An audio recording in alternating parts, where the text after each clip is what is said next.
Pakistan peoples party के मरकजी रहनुमा सदर आसिफ अली जरदारी के तर्जुमान बराए बलूचिस्तान व सूबाई वजीर ज़राअत मीर अली हसन जहरी के फोकल पर्सन वज़ीर हक़ के जनरल सेक्रेटरी शरीफ पलारी ने कहा है कि सोशल मीडिया पर साले बोतानी और इनकी मीडिया टीम से जारी बयान का हकीकत से कोई ताल्लुक नहीं।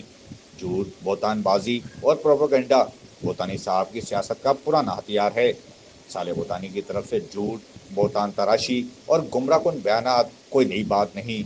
आम इंतखाबात से लेकर आज तक इन्होंने हमेशा वजीर ज़राअत व कोऑपरेटिव मीर अली हसन जहरी पर ज़ाती हमले किए और बेबुनियाद इल्ज़ामात की सियासत को फ़रोग दिया। शरीफ पलारी का कहना था कि अल्लाह ताला के फजल और अवाम के एतमाद से मीर अली हसन जहरी ने सच, खिदमत और तरक्की की ताकत से कामयाबी हासिल की। मीर अली हसन जहरी ने साबित कर दिया कि नीयत साफ हो, अज़म मजबूत हो तो तब्दीली मुमकिन है। आज भत्ता माफिया, लाकानूनियत, थाना कल्चर और अवामी फंड्स में करप्शन का खात्मा हो चुका है। इनका कहना था कि गुज़िश्ता 40 साल बोतानी साहब ने अवामी खादिम बनने के बजाय इक़्तिदार को ज़ाती पसंद और नापसंद की भेंट चढ़ा दिया। गुज़िश्ता 40 साल में हमने कौन सा बड़ा तकरीयाती काम किया है? आपने पसंद व नापसंद की बुनियाद पर सदियों से आबाद लोगों के डोमिसाइल और लोकल सर्टिफिकेट पर पाबंदी आयद की।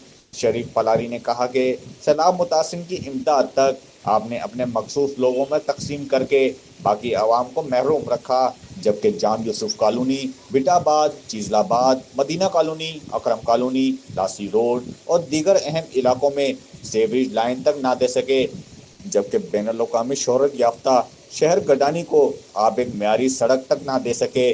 शरीफ पलारी का कहना था कि साकरान जैसे सरसब्ज इलाके के आवाम आज भी बुनियादी सहूलियात से महरूम हैं।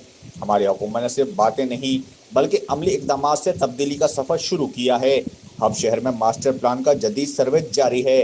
गडानी में 1 अरब रुपए की लागत से सड़क की तामीर तेज़ी से जारी है, जबकि शहर भर में फैमिली पार्क्स, स्कूल, लाइब्रेरियां, community hall, street lights, tough tiles और पुख्ता सड़कों की तामीर पर तेज़ी से काम जारी है।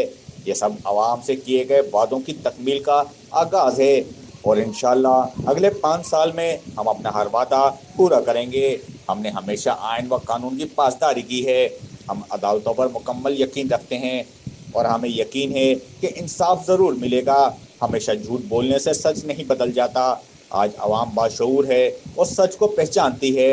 हम फ़रेब और नफ़रत नहीं बल्कि खिदमत, दयानतदारी और तरक्की की सियासत पर यकीन रखते हैं।